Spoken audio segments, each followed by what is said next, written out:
Hi everybody, it's your girl Tasha Fuller, author, publisher, self-publishing coach.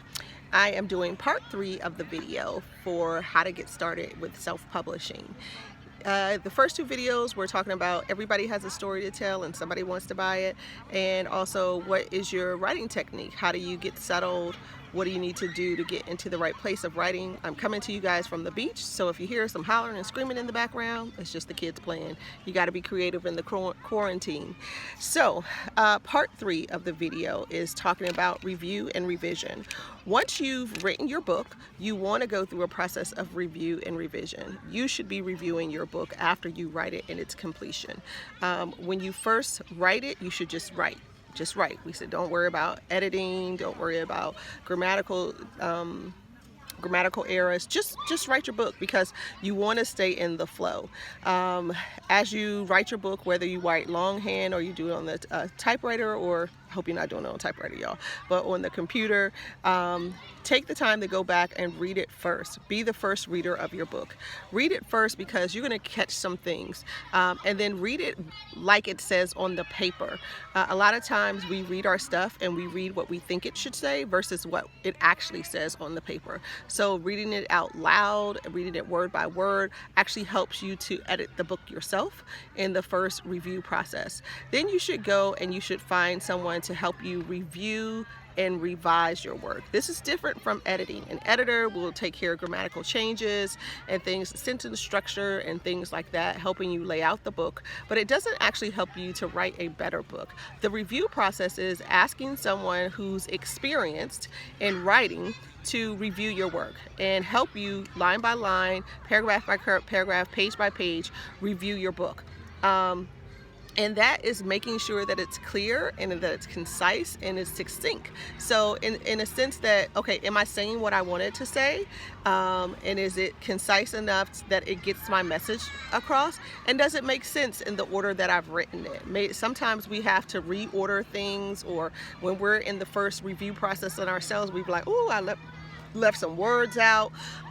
It could be anything. So you want to make sure that you have somebody that you're working with that helps you go through your book, and don't be sensitive about it, because like I said, we're artists too. We're creatives, and so we get a little sensitive about our stuff, but don't get sensitive about someone helping you review your work. If it doesn't make sense, you need somebody who's going to point it out. You don't need somebody who's going to say, oh, that's good, that's good, that's good, and it's a hot darn mess. So and that can take some time. Review and revision can take up to 2 or 3 months, just going back and forth on the book.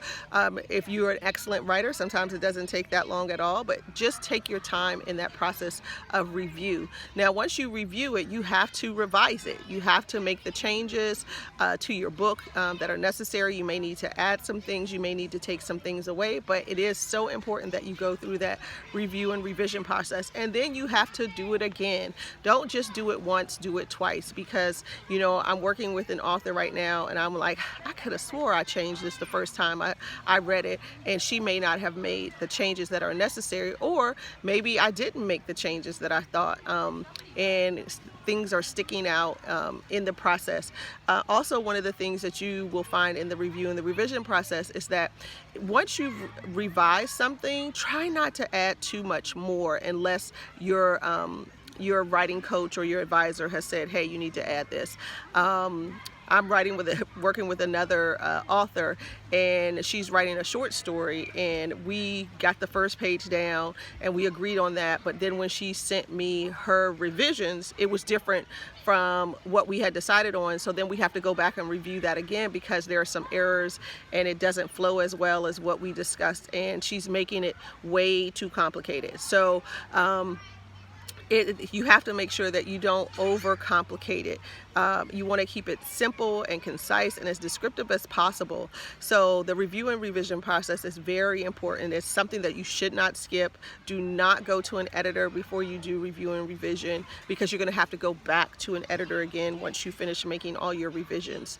So third step in writing your book, after you've gotten the flow and after you've put your story down, have someone review your book for revisions.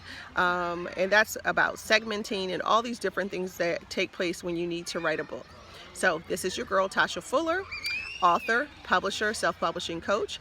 Hit me up at tashasbooks.com if you need more information, or if you need someone to help you review, or if you just need general information about self-publishing. Have a great day.